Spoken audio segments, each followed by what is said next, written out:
I had just turned 8 years old when I entered third grade in a new school. St. Leo the Great Catholic School was a sea of crisp white shirts and plaid jumpers designed to make us all look the same. But Christina always managed to be different.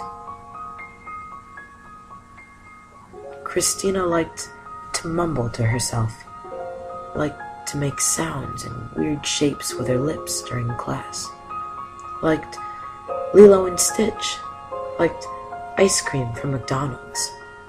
No one liked Christina. Sometimes she would get angry for reasons we couldn't understand. She would shake violently in her seat, hit her desk, and yell. The rest of us in class, we'd be scared for a moment, but mostly we would just look at her with eyes of confusion and disapproval.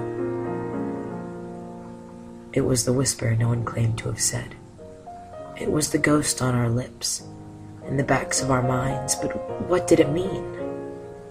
Retarded. It was a big word.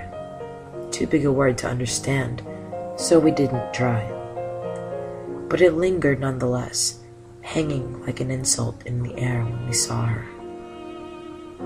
Every recess, she would sit on a bench, while the other girls played jump rope and tag.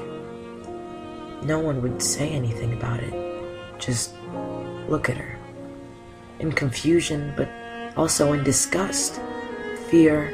Sometimes they'd pretend they didn't see her at all. I'd seen these eyes before. I'd seen them looking at my aunt.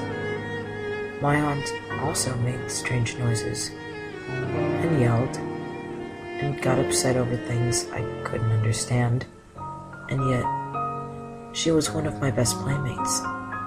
She was my friend. So one day, I sat with Christina, and we talked. And for every other recess that year, I walked with Christina.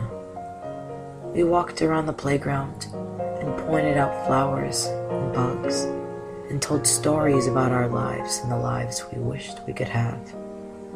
People still looked at her, and now they looked at me too. But I wish they would have stopped and looked with her instead. They might have been surprised at what they'd have seen.